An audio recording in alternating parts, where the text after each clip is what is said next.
Good morning again. I'm Maurice Barratt and I've got another food for thought. I want to talk about how important it is that we control our spirit, our own spirit. Well, let me read you the proverb that sparked this vlog. I was reading Proverbs 16 verse 32. He that is slow to anger is better than the mighty, and he that rules his spirit is greater than he that taketh a city. Wow, that's a strong statement.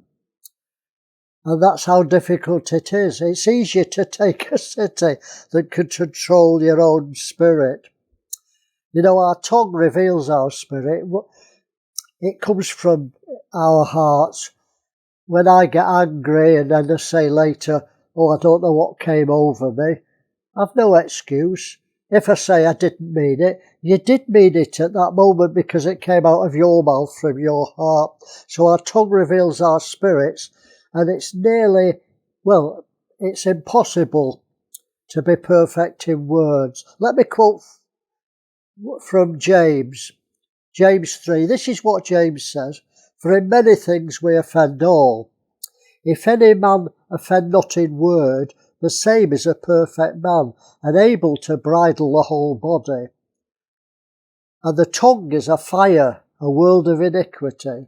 So is the tongue among our members, that it defiles the whole body, and sets fire the course of nature, and is set on fire of hell." That's strong talk from James, isn't it? Well, another proverb tells us what we're like when we have no control of our spirit, and this is scary. Proverbs 25 verse 28.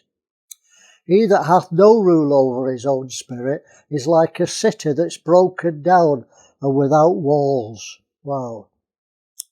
You know, a city without walls and broken down, it means that the enemy has easy access to the city. And that's what happens to us when we don't control our own spirit. We're like a city that's broken down with no walls.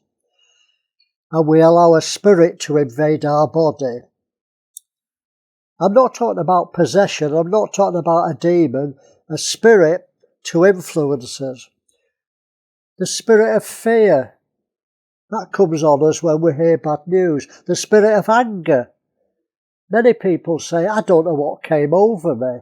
Well, I do. You allow the spirit of anger to possess your body. Spirit of condemnation, spirit of pride. There's so many.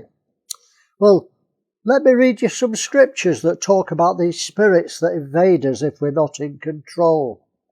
Luke 13 verse 11. And behold, there was a woman which had a spirit of infirmity 18 years. It doesn't say she was sick, she had a spirit of infirmity, that's the spirit. She'd allowed something in. Acts 16 verse 16. And it came to pass as we went to prayer, a certain damsel possessed with a spirit of divination. She had an evil spirit that she could divine things. Met us, which brought her masters much gain by her soothsaying. Romans 8:15. For you have not received the spirit of bondage. So that means you could. But you've received the spirit of adoption. There's lots of good spirits that can possess us. That's one, the spirit of adoption. But we're looking at when you're not in control and you allow spirits in. According as it is written, this is Romans 11 verse 8. According as it is written, and it's talking about Israel, God has given them the spirit of slumber, eyes that they should not see and ears they should not hear, even to this day. You know, God's given many Christians the spirit of slumber. If you don't want the truth, God will hide it from you. He'll give you the spirit of slumber. So your eyes can't see and your ears can't hear. 1 Corinthians 2:12. Now we have received not the spirit of the world. Wow. How many Christians have the spirit of the world? You can tell by the way they talk, the way they act. But the spirit which is of God, that we may know the things that are freely given to us of God. And the last one, 2 Timothy 1:7, for God hath not given us the spirit of fear. Doesn't come from God, the spirit of fear, but of power and of love and of a sound mind. So, time's gone. But this week, start to be in control of your spirit, because if you're not in control, another spirit will come and control you.